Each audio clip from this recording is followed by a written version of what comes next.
Imagine this, you're a broke apprentice plumber in Dublin, surviving on welfare checks. Then, in just a decade, your net worth has soared to $200 million. You are flying in private jets, and you have become the most controversial yet magnetic figure in combat sports? Sounds like a fantasy, right? Well, for Conor McGregor, this was reality. He isn't just a fighter, he's a businessman, a brand, and a master of reinvention. His rise is more than just about knocking people out, it's about changing the game. So how did he do it, and what can you learn from his playbook? Let's dive into the empire of the Notorious himself.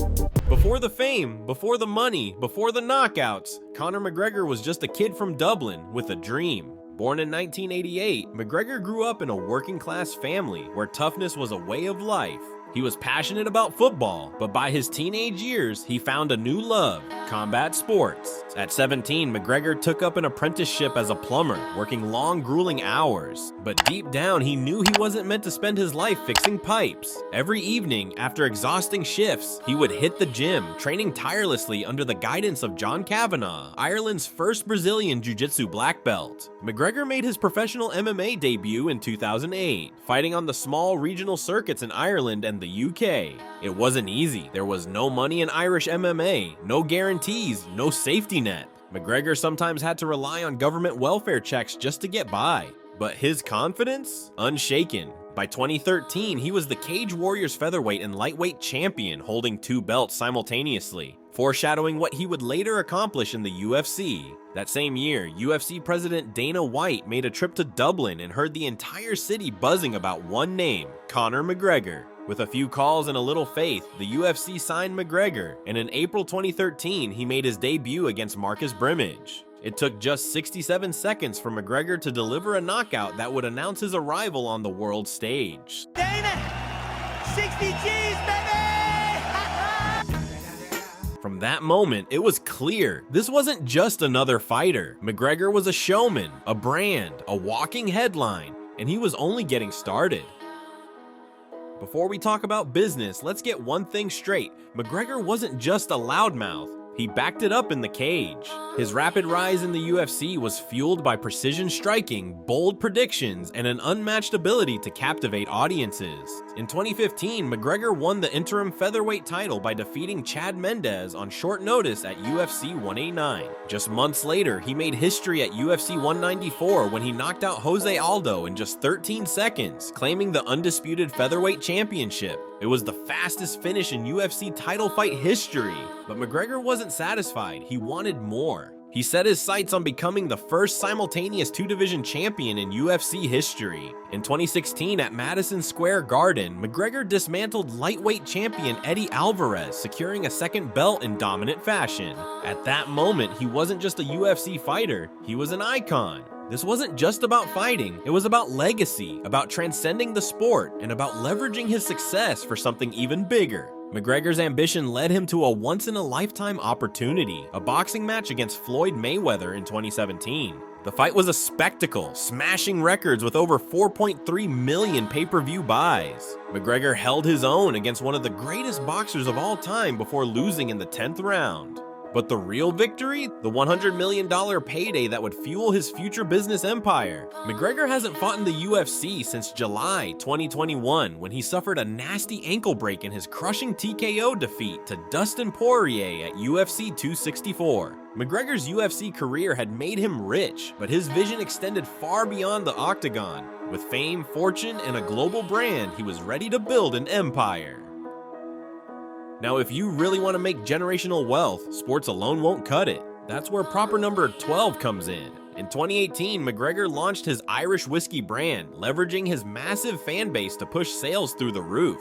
It was reported that the brand sold out a 6-month allocation in its first 10 days of launching. That is 200,000 cases of whiskeys with an estimated value of roughly $35 to $40 million in just 10 days. In 2021, McGregor sold his majority stake in proper number 12 to Proximo Spirits in a deal worth up to $600 million. McGregor reportedly took home about $150 million from the sale, which propelled him to the top of the Forbes list for the highest paid athletes in the world in 2021.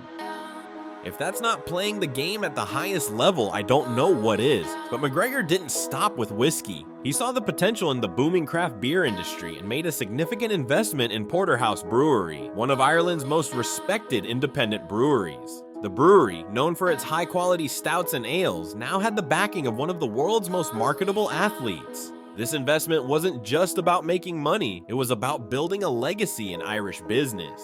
From whiskey to beer, McGregor proved that his empire wasn't just about fighting. It was about smart investments, global influence, and staying true to his Irish roots. But McGregor wasn't satisfied with just selling whiskey and beer. He wanted to create an experience. In 2020, McGregor purchased a pub in Dublin for $2 million.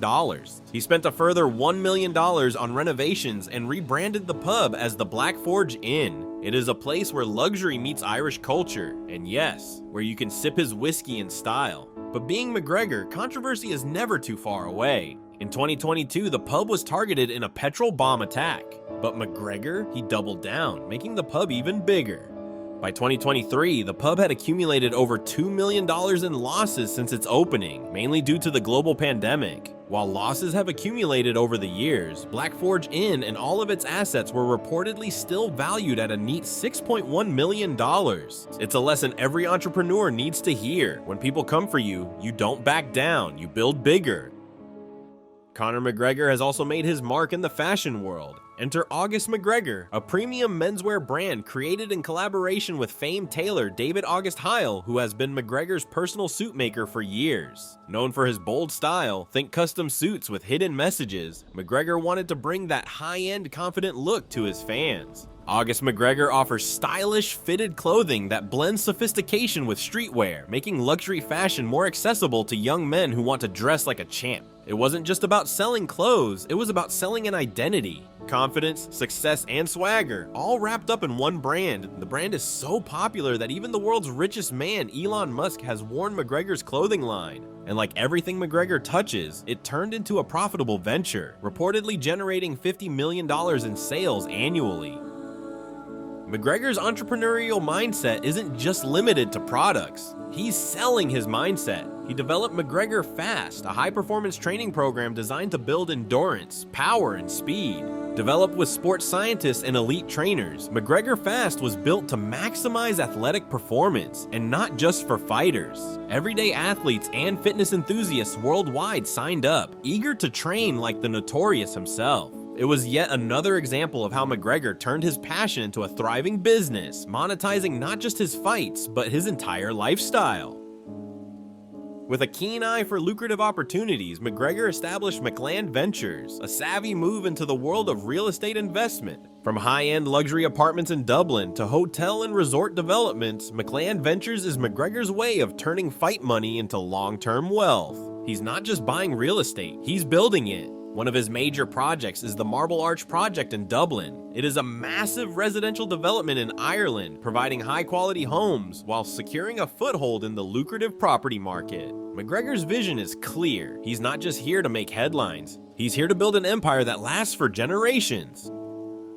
But with great success comes great controversy, and McGregor has had his fair share. From the infamous bus attack on Khabib Nurmagomedov's team in 2018 to multiple legal run-ins with the law, including allegations of assault and reckless behavior, McGregor has often found himself in hot water. His legal troubles have put a dent in his reputation and led brands and sponsors to cut ties. Despite the controversies, McGregor remains one of the most marketable athletes on the planet. But this raises the question, will he continue to evolve, or will his empire be defined by both brilliance and chaos? So what's next for the Notorious? A return to the UFC? A bare-knuckle fighting championship debut? More business moves? One thing is for sure, he's not done yet. Whether you see him as an icon or a villain, McGregor is proof that the fight doesn't end in the cage. So here's the real question. If Conor McGregor can go from a broke plumber to a multimillionaire, what's stopping you? If you enjoyed this deep dive into McGregor's empire, hit that like button, subscribe for more luxury and success stories, and drop a comment. What's your favorite McGregor business move? Until next time, stay ambitious.